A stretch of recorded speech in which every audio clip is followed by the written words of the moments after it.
Isang mapagpalang umaga sa inyong lahat. Ako nga pala si Binibining Princess Lim, ang inyong tagapagturo.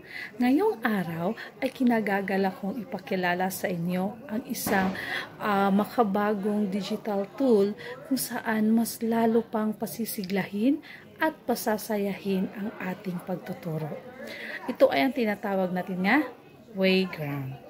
Ano nga ba ang Wayground? So, ang Wayground ay isang AI interactive supportive na platform kung saan ito ay tumutulong sa mga guro na gumawa ng mga pagsusulit, game-based na mga pag-aaral na mas lalong nagpapaganya at mas lalong nagbibigay buhay sa loob ng klase. Ngayon ay sabay-sabay nating tunghayan kung paano gumawa ng account at pagkatapos kung paano naman ito gamitin. Halina! Una ay pumunta tayo kay Google. Pagkatapos ay ating i-type ang Wayground quiz. Pagkatapos ay click natin si quizzes is now Wayground. Hintayin natin na mag-load ito. Nandito na tayo at makikita natin ang login, sign up. So dito tayo kay teacher sign up for free. Pagkatapos ay continue lang with Google. I-click ang sariling account.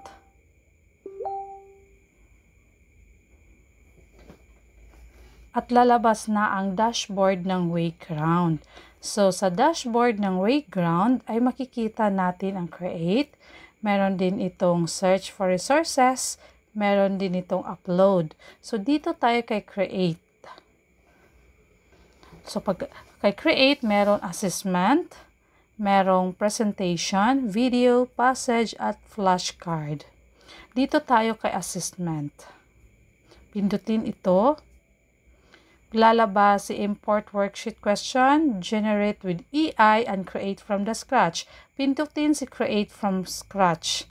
So ito yung lalabas. Meron itong multiple choice, passage, fill in the blank, meron itong match, meron din itong drag at drop, meron din itong hotspot, meron din itong categorize, meron din itong reorder, drop down, at labeling.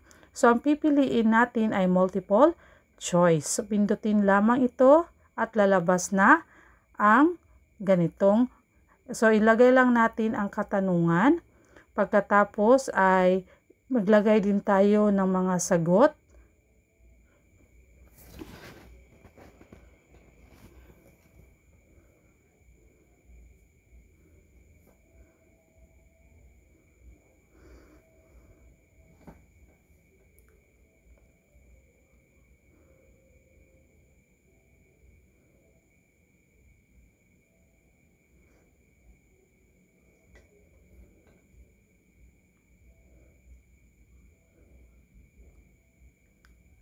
Dahil tapos na tayo, ay pindutin naman natin yung check ng tamang sagot.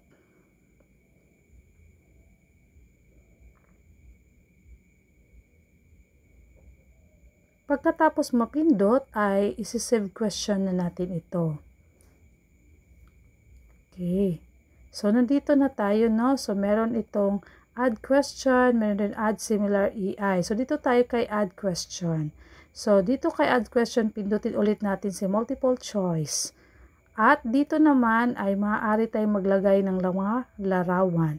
Pag i-click yan, may upload, search, at paste link. So, dito tayo kay search. So, dahil hindi natin mahanap yung Tagalog ng mga salita, ay i-English na lamang natin ito. So, click natin yung search clock. So, may lalabas dyan. I-click mo yung larawan. At pagkatapos ay save. So, dyan ay maaari ka nang maglagay ng mga tanong. Pagkatapos ay maglalagay ka rin ng mga kasagutan sa bawat kahon.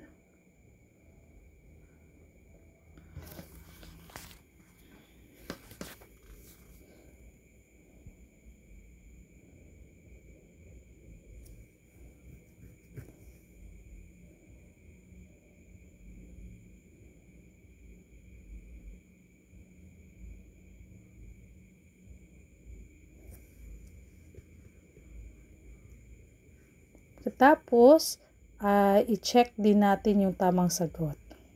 At i-save question. So, meron na tayong 2 katanungan. Ngayon ay magdagdag tayo ng isa. So, add question ulit. Ito naman ay, dito naman tayo kay fill in the blank. Pindutin. So, dito ay maaari tayo maglagay ng mga tanong. So, at itatype naman natin yung tamang sagot.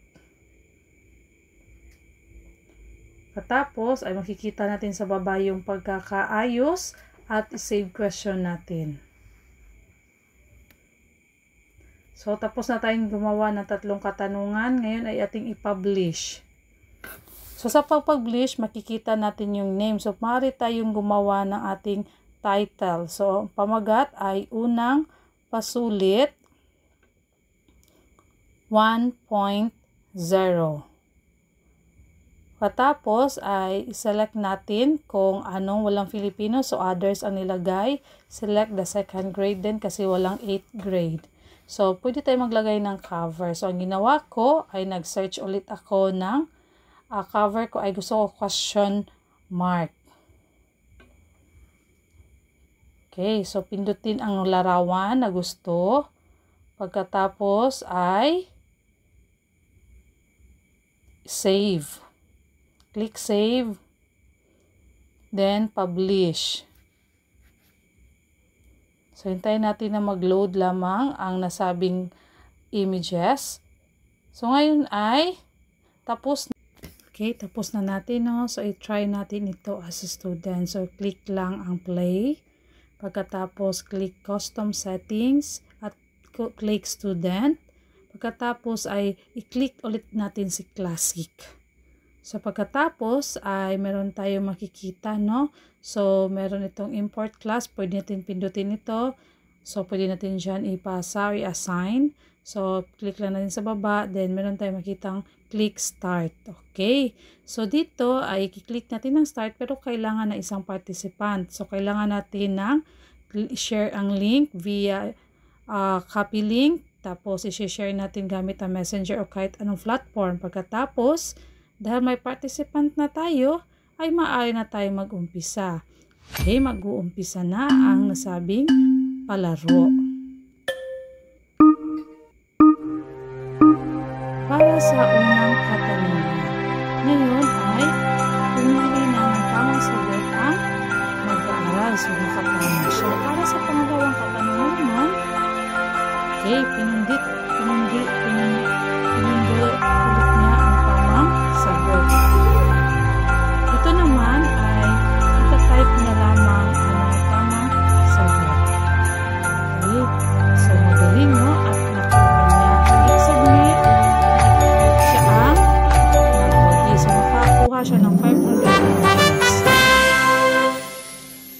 So, siya yung unang nagwagi sapagkat nakuha niya yung points. Hintayin lang natin. Okay, dito na tayo. Exit lang natin.